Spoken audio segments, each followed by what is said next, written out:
Je décide alors d'aller voir la police. Je parle bien de 1400 €. Il a un très fort accent. Ça fait vraiment vriller ton cerveau. T'es manipulé sur une semaine. Pour moi, c'était pas de l'argent qui m'appartenait sur ce compte.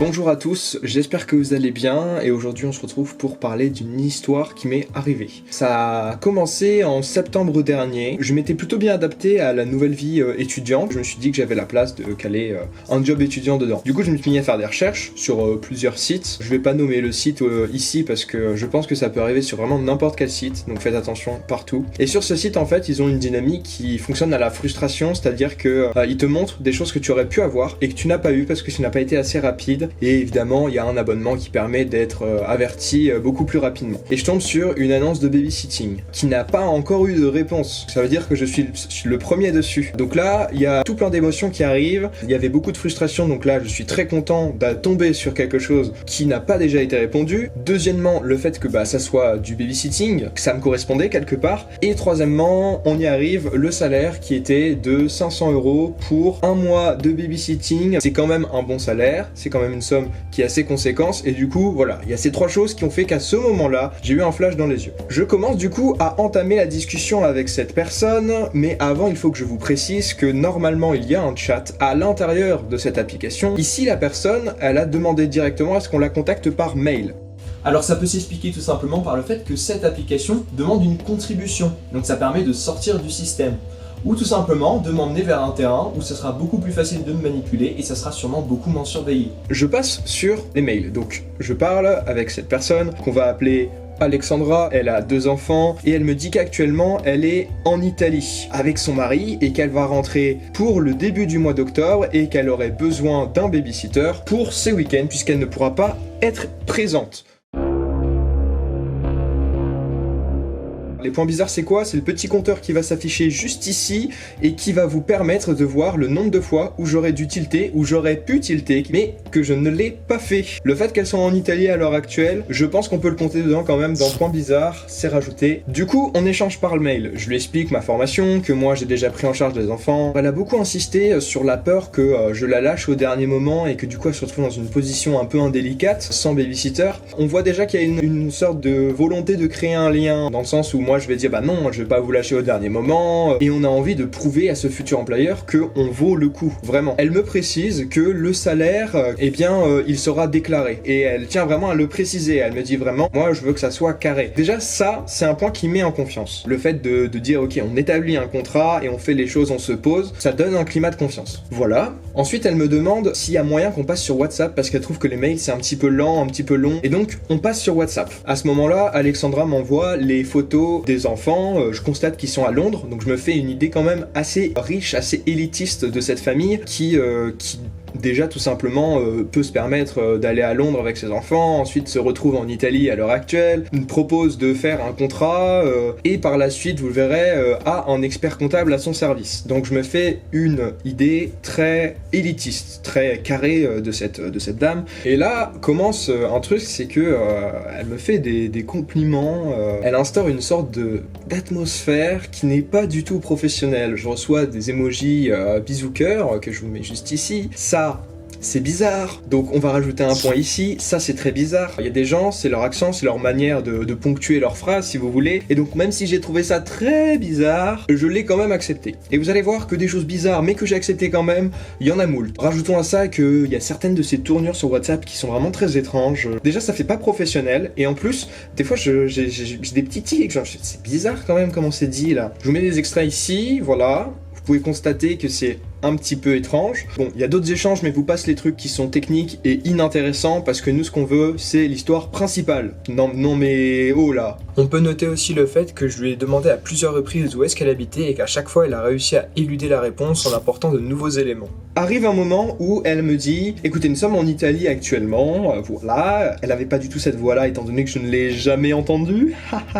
Elle dit « On arrive d'Italie et ça serait bien que vous achetiez une petite liste de jouets, d'objets de déco pour les enfants. Est-ce que vous pouvez vous en occuper ?» Et moi je me dis bah oui, totalement. Et elle me dit comme ça, si vous faites bien le travail, ça nous permettra d'avoir confiance en vous et de pouvoir vous embaucher dès que nous on rentre. Donc alors, même si cette manière de procéder donne l'impression de « Ah oui, je vais le faire le truc parce que comme ça ils vont avoir confiance en moi », après réflexion, c'est totalement absurde parce que, imaginons, le mec que vous embauchez, il achète pas la liste de jouets. Du coup, vous arrivez sur place, et le mec il a pas acheté la liste de jouets, et vous faites comment ? Vous avez personne. Donc c'est pas du tout une marque de confiance parce que ça vous laisse quand même dans la galère. Et en soi, moi je suis en mode ah ouais, c'est nickel, carrément, ouais. Et elle me dit, en plus, on va faire une avance sur salaire, c'est-à-dire qu'il y aura votre salaire, et si vous faites ça, on vous payera un peu plus pour l'avoir fait. J'étais déjà très content avant, alors quand ils ont rajouté ça, c'était, oh là là, j'étais très content. Sauf que je ne savais pas que le budget pour acheter des jouets et des éléments de décoration allait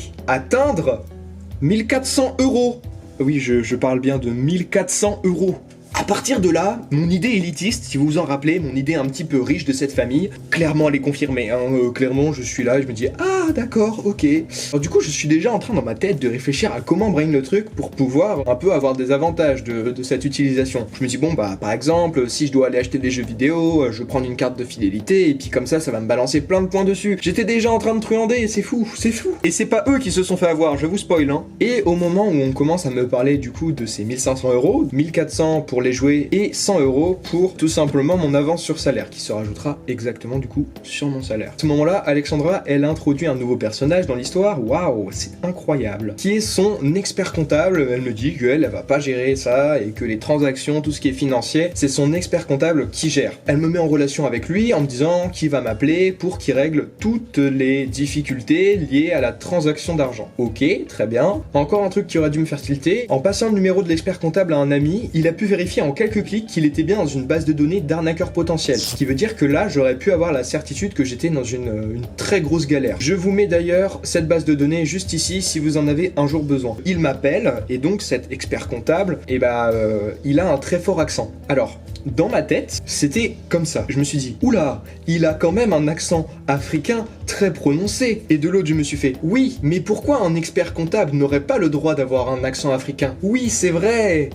qu'un expert comptable a le droit d'avoir un accent africain. Et au final, je me suis mis par dire, c'est normal. Du coup, on peut rajouter quand même un point, parce que même s'il faut pas stigmatiser les Africains, je suis d'accord avec vous, en très fort accent dans une histoire où il y a déjà beaucoup de points qui sont un petit peu bizarres, ça peut indiquer que vous êtes dans une histoire un peu trouble. C'est pas un truc déterminant en soi, mais il faut y faire attention. C'est vraiment un accent où il y a certains mots que je ne comprends pas, il y a vraiment des phrases entières que j'ai besoin de lui demander de répéter 2 à 3 fois, parce que c'est vraiment compliqué. Je fais des efforts pour comprendre ce qu'il essaye de me dire. À partir de là, il me demande mon adresse pour pouvoir envoyer un chèque qui du coup serait étiqueté à mon nom avec la somme de 1500 €. Je lui donne mon adresse et il m'envoie ce chèque de 1500 €. À partir de là commence un phénomène de pression, un message qui vous arrive par SMS, un appel manqué, ensuite on vous envoie un message sur WhatsApp, ensuite c'est un mail, ensuite on revient sur WhatsApp. Et ça, c'est échelonné sur une heure avec, on va dire, un message tous les 5 à 10 minutes. Donc en soi, c'est pas un truc où tu reçois 12 000 messages d'un coup,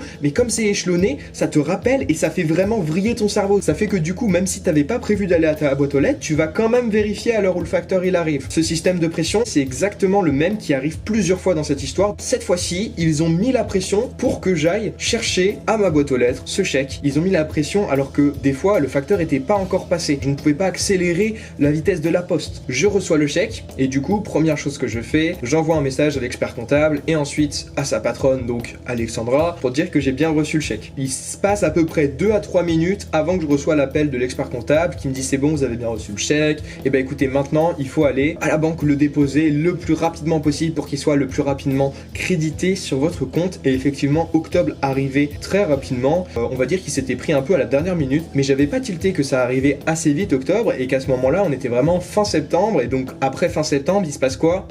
Il se passe début octobre. Là, je commence à comprendre que ça va être chaud, ça va être le bordel, et que va falloir que je speed de ouf, quoi. Je peux constater quelque chose, c'est que le nom qui est écrit sur le chèque, le nom de la personne qui me l'envoie, ne correspond pas à Madame Alexandra, et celui de l'expert comptable, je ne l'ai jamais eu. Du coup, c'est un nom qui m'est totalement inconnu. Ça, c'est un truc qui aurait fallu que je tilte à ce moment-là. Je vais à la banque, je dépose mon chèque, ça prend v'là du temps parce qu'il y avait plein de monde, donc c'est un pur plaisir, et au final, je rappelle l'expert comptable pour lui dire que le chèque a été bien déposé. Et même dans ma procédure de dépôt du chèque, j'avais encore cette pression qui était mise sur « Oubliez pas d'envoyer un message dès que vous avez déposé le chèque envoyez-nous un message. Je rentre chez moi, ils remettent la pression sur ok, quand le chèque il est crédité, vous oubliez pas de nous envoyer un message. C'est répété plusieurs fois et du coup ils remettent la pression là-dessus. Qu'est-ce qui se passe ensuite ? Eh bien, le chèque est crédité. Donc je me retrouve avec plus 1500 € sur mon compte. Ah oui, mais j'ai totalement oublié de vous dire qu'à ce moment-là, je n'avais absolument pas de contrat qui a été signé. Recevoir 1500 balles en chèque et ne pas avoir de contrat, je pouvais tout simplement me tailler avec le chèque et ne plus donner de nouvelles jusqu'à la fin de l'histoire. Voilà, ça aurait pu très bien se passer comme ça. Sauf que ça s'est pas passé comme ça. Alexandra me dit qu'il y a eu un retournement de situation et qu'en fait, c'est plus à moi d'aller acheter les jouets parce qu'ils ont trouvé une entreprise qui vendait tout ce qui les intéressait et qu'ils ont pu faire une commande en gros qui est beaucoup plus intéressante pour eux économiquement parlant. Le petit blême, c'est que du coup ils m'ont envoyé l'argent et que eux, ils aimeraient bien que je leur redonne. À ce moment-là, ils me demandent d'acheter des tickets PCS. Des tickets PCS, c'est quoi ? C'est tout simplement un ticket que tu achètes, donc tu peux en acheter en bar tabac pour la somme que tu veux. Ça va te donner un ticket avec un code et le code, si tu rentres sur internet, ça va recharger une carte. Et donc voilà, ça permet de faire des transactions d'argent. Donc à aucun moment on m'a parlé de virement, à aucun moment on m'a parlé de chèque. Moi, ça m'a pas paru bizarre d'acheter. Je me suis dit c'est un mode de transaction bancaire que je ne connais pas. Et je me suis dit même le fait que ça soit dans un bar tabac, c'est pas un truc trop bizarre quoi. Donc là je me dis ok faut que j'aille acheter des PCS pour cette entreprise. Déjà le mot PCS, s'il est prononcé et que vous n'êtes pas familiarisé avec ce type de transaction et qu'il y a une histoire d'argent derrière, je vous conseille vraiment de vous mettre toutes vos alarmes au rouge et de commencer à réfléchir sur qu'est-ce que vous faites et est-ce que vous êtes certain de ce que vous faites. C'est le point de non-retour, c'est là où j'ai commencé à vraiment entrer dans leur engrenage, c'est-à-dire que j'ai été acheter des PCS. Pour moi, c'était pas de l'argent qui m'appartenait sur ce compte et il fallait qu'il soit rendu à son propriétaire. Du coup, j'achète 300 € de tickets PCS dans le bar tabac le plus proche de chez moi avant d'atteindre le plafond de ma carte bancaire. Je ne pouvais pas aller plus loin, du coup j'appelle notre cher expert comptable africain qui décroche et me dit qu'il y a peut-être moyen en allant au distributeur de retirer de l'argent et d'aller acheter des tickets PCS en espèces. Du coup je me rends au distributeur, j'essaye de retirer un peu plus d'argent que d'habitude mais ça ne marche pas, je ne peux retirer que 100 €. Je me retrouve avec 100 € de cash sur moi et je retourne à ce bistrot pour acheter 100 € de tickets PCS. Je ne peux pas aller au-delà. Je suis vraiment bloqué par ma banque qui ne veut pas que je retire plus d'argent. Et en soi, c'est vraiment une bonne chose. Je donne les codes des tickets PCS à cet expert comptable qui, pareil, a mis la pression pour les avoir parce qu'il disait que c'était le plus important. Du coup, je lui envoie des photos des tickets, il me dit que c'est good pour lui. Il me dit quand même qu'il faut que je fasse gaffe à mon plafond bancaire et il faut que du coup j'aille voir la banque pour qu'ils essayent de l'augmenter de façon à ce que je puisse rembourser les 1000 € restants. Je me dépêche parce que la banque à ce moment-là est fermée dans 15 minutes. Du coup, je me suis quand même vachement dépêché à vélo à travers toute la ville pour atteindre la banque. Et là, le gars me dit oui, mais monsieur, votre banque est dans une autre région parce que effectivement, je n'étudie pas dans la même région que dans celle d'où je viens actuellement et ma banque est en région centre. Et là, j'étais dans le nord, donc il pouvait absolument rien faire. Le banquier me dit que certaines cartes peuvent avoir des plafonds qui sont modulables sur internet, donc je me rends sur internet, j'essaie de moduler, ça ne marche pas. Et là, il y a l'expert comptable qui me rappelle, qui me dit qu'il y a moyen que les achats sur internet ils soient moins bloqués ou qu'il y ait encore une marge entre les achats au distributeur, les achats en carte et les achats sur internet. Et du coup, je me retrouve à essayer d'acheter des PCS en ligne et je n'y arrive pas. La carte est bloquée, vraiment définitivement bloquée, il n'y a rien à faire. Et quand je rentre chez moi, il y a un petit laps de temps où j'ai rien à faire et je reçois un appel de la brigade antifraude qui me dit il y a eu beaucoup de transactions bancaires quand même sur votre compte. Est-ce que tout va bien en fait ? Moi je dis oui, tout va bien, j'ai fait des transactions PCS, voilà, tout va bien. Et du coup je vais même remercier, je lui dis que c'était génial qu'il soit aussi rapide parce que vraiment c'était une heure, même pas après que j'ai fait cet achat de PCS. Nous sommes donc dans une situation assez difficile, j'ai 1000 € à rembourser et je n'ai plus aucun moyen de le faire, c'est-à-dire que toutes mes options sont mortes, sauf une qui nous a été apportée par mon cher expert comptable africain, qui était de demander à des proches ou des amis à moi de me prêter de l'argent que je leur rembourserai par la suite. Vraiment, c'est à cet instant-là que j'ai appelé mes parents, non pas pour leur demander conseil sur cette situation extrêmement étrange, mais pour bien sûr leur demander de l'argent. Voilà, parce que j'étais complètement dans la boucle, j'étais complètement matrixé, et c'est vraiment à ce moment-là que je les ai appelés pour leur dire voilà, il y a une galère, je dois rembourser 1000 balles, mais je suis bloqué, je leur ai tout expliqué. Du coup, ils m'ont conseillé d'aller voir la police. Parce qu'au final, je n'avais jamais vu ces personnes-là, je n'avais pas eu de contrat avec eux, je n'avais jamais vu les enfants, j'avais une manière de transaction bancaire, somme toute, assez peu habituel, plus toutes les autres choses qui font que c'était assez étrange. Je décide alors d'aller voir la police, et vu qu'on était en période de Covid, la policière me fait pas rentrer tout de suite, elle attend d'avoir mes justifications, que je raconte un peu mon histoire. Je lui raconte toute mon histoire, et vraiment à partir du moment où j'ai prononcé le mot PCS, elle a ouvert la porte en grand et m'a dit c'est bon monsieur, vous pouvez rentrer. Le policier m'a alors expliqué qu'il faut un délai de 3 à 4 jours pour que la banque vérifie la provenance du chèque et sa validité, et c'est pour ça qu'on m'a demandé d'agir dans la rapidité, qu'on m'a demandé d'agir immédiatement après qu'il soit crédité, parce que ce chèque était soit un faux chèque, soit un chèque volé. On a reçu les papiers par la suite de la banque qui nous a dit que voilà, c'était un chèque volé. Ce qui fait que j'ai eu plus 1500 €, moins 400 €, moins 1500 €. Ce qui fait le total de l'addition, moins 400 € sur mon compte, qui m'a plutôt fait mal aux fesses. J'ai donc passé les deux numéros, donc celui de l'expert comptable et celui de Alexandra, à la police, et par la suite on m'a rappelé pour me dire que celui de l'expert comptable a été géolocalisé en Côte d'Ivoire et que celui de Alexandra a été géolocalisé en France, mais parce qu'il a été en relation avec une entreprise française qui permet à des téléphones qui émettent d'autres pays d'émettre à partir de la France. Donc ce qui fait qu'il aurait pu émettre de n'importe où. Au final, il y a de grandes chances pour que Alexandra et l'expert comptable soient une seule et même personne qui ait juste deux téléphones différents, un pour WhatsApp et un pour pouvoir m'appeler, puisque les numéros étaient différents. Et je pense concrètement que après cette histoire, c'est vraiment mon mental qui a pris 3 fois plus cher que mon compte en banque, parce que t'as cette impression de t'être fait manipuler sur une semaine, que vraiment chaque acte que tu as fait était prémédité à l'avance, que t'étais juste une pièce dans un échiquier, et que tu n'avais absolument aucun sens critique qui a fait que tu as pu sortir toi-même de cette histoire. Tu as vraiment donné ta crédulité comme ça et tu as fait y a pas de souci. Et il y a tout un travail à faire une fois que vous êtes fait arnaquer. Faut pas devenir paranoïaque, faut aussi faire attention à ne pas généraliser. C'est pas parce que je me suis fait avoir par un expert comptable avec un accent africain qu'il faut que je me mette à faire gaffe à toutes les personnes qui ont un accent africain. Alors j'ai décidé de faire cette vidéo parce qu'à la police on m'a dit qu'il y avait 2 types de personnes qui parlaient de ce genre d'arnaque, les policiers eux-mêmes et les victimes, et qu'en dehors de ça il y avait très peu de médiatisation et que c'est pour ça que ces arnaques fonctionnaient autant. Les arnaques fonctionnent principalement sur votre ignorance et sur le fait que vous n'êtes pas au courant que ça existe. Et c'est là que vous intervenez, parce que en partageant cette histoire et ces quelques conseils, vous pouvez limiter le nombre de victimes de ces arnaques. Et en mettant dans un maximum de tête le fait que ces choses-là arrivent, vous pouvez empêcher ces gens-là d'agir. Alors je compte sur toi pour envoyer cette vidéo à toutes les personnes qui seraient susceptibles d'être arnaquées, c'est-à-dire à peu près tout le monde.